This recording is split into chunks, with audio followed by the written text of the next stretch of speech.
ಸಿದ್ದರಾಮಯ್ಯನವರ ನೇತೃತ್ವದ ಸರ್ಕಾರ ಅಧಿಕಾರಕ್ಕೆ ಬಂದು 1 ವರ್ಷ 2 ತಿಂಗಳಾಯಿತು, 14 ತಿಂಗಳು. ರಾಜ್ಯದಲ್ಲಿ ಸರ್ಕಾರ ಬದುಕಿದೆಯಾ ಸತ್ತಿದೆಯಾ ಅಂತೇಳಿ ರಾಜ್ಯದ ಜನ ಮಾತಾಡ್ತಾ ಇದ್ದಾರೆ. ಸರ್ಕಾರ, ಸನ್ಮಾನ್ಯ ಮುಖ್ಯಮಂತ್ರಿಗಳು, ಉಪಮುಖ್ಯಮಂತ್ರಿಗಳು ಕುರ್ಚಿಗೋಸ್ಕರ ಬಡದಾಟ ಮಾಡ್ತಾಯಿದ್ದಾರೆ. ಅವ್ರ ಬೆಂಬಲಿಗರು ಸಹ ಮುಖ್ಯಮಂತ್ರಿ ಯಾರಾಗಬೇಕು ಅಂತೇಳಿ ಪ್ರತಿನಿತ್ಯ ಹೇಳಿಕೆಯನ್ನು ಕೊಟ್ಟು ಬಡದಾಡ್ತಾರೆ. ನಿನ್ನೆ ದಿವಸ ಡೆಲ್ಲಿಗೆ ಹೋಗಿದ್ದಾರೆ. ನಾಚಿಕೆ ಆಗಬೇಕು. ರಾಜ್ಯದಲ್ಲಿ ಭೀಕರ ಪ್ರವಾಹ, ನೆರೆಹಾವಳಿಯಿಂದ ಜನರು ತತ್ತರಿಸಿ ಹೋಗಿದ್ದಾರೆ. ಪ್ರಾಣ ಹಾನಿಯಾಗಿದೆ. ಜಾನುವಾರುಗಳು, ರಾಸುಗಳು ಕೊಚ್ಚಿ ಹೋಗಿದ್ದಾವೆ.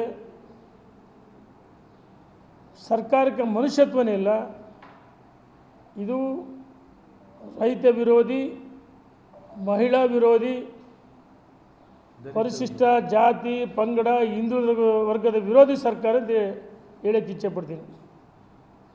ನಿಮಗೆ ರಾಜ್ಯದ ಜನರ ಬಗ್ಗೆ ಕಾಳಜಿ ಇದ್ದರೆ ಪ್ರವಾಹ ಉಕ್ಕರಿತದೆ, ಪ್ರಾಣ ಹಾನಿಯಾಗ್ತದೆ, ಆಸ್ತಿಗಳು ನಷ್ಟ ಆಗಿದೆ, ಬೆಳೆ ಸಂಪೂರ್ಣವಾಗಿ ನಾಶ ಆಗ್ತದೆ, ಬೆಳೆಗಳು ಕೊಚ್ಚಿ ಹೋಗ್ತದವೆ, ಮನೆಗಳು ಕಳ್ಕೊಂಡಂಥವ್ರಿಗೆ ಹಣವನ್ನು ಕೊಡೋಕ್ಕಾಗ್ತಾಯಿಲ್ಲ. ನಿಮಗೆ ಭಿಕ್ಷೆ ಬೇಡ ಕೊಟ್ಟಂಗೆ 5,000 6,000 ಕೊಡ್ತಾಯಿದ್ದೀರಿ. ನಾಚಿಕೆ ಆಗಬೇಕು.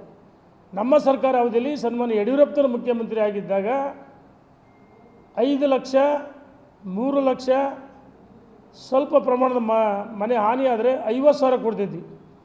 ನೀರು ನುಗ್ಗಿರೋ ತಕ್ಷಣ 10,000 ಬಿಡುಗಡೆ ಮಾಡಿದ್ವಿ.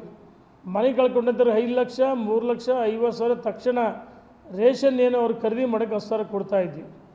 ಮತ್ತು ಬೊಮ್ಮಾಯಿಯವರು ಸಹ, ಬಸವರಾಜ ಬೊಮ್ಮಾಯಿಯವರು ಮುಖ್ಯಮಂತ್ರಿ ಆದಮೇಲೆ ಅದನ್ನು ಮುಂದುವರಿಸ್ಕೊಂಡು ಬಂದರು. ಈ ಸರ್ಕಾರ ಮನೆಗಳು ಕಳ್ಕೊಂಡಂಥವ್ರಿಗೆ ಹಣ ಕೊಡ್ತಾ ಇಲ್ಲ, ಬೆಳೆ ನಷ್ಟ ಆದರೆ ಪರಿಹಾರ ಕೊಡ್ತಾಯಿಲ್ಲ. ಮುಖ್ಯಮಂತ್ರಿಗಳು, ಉಪಮುಖ್ಯಮಂತ್ರಿಗಳು ಅವರ ಕುರ್ಚಿ ಉಳಿಸೋದಕ್ಕೋಸ್ಕರ ಡೆಲ್ಲಿಗೆ ಹೋಗಿ ಡೆಲ್ಲಿ ಯಾತ್ರೆ ಮಾಡ್ತಿದ್ದಾರೆ ಹೈಕಮಾಂಡ್ ಹತ್ರ.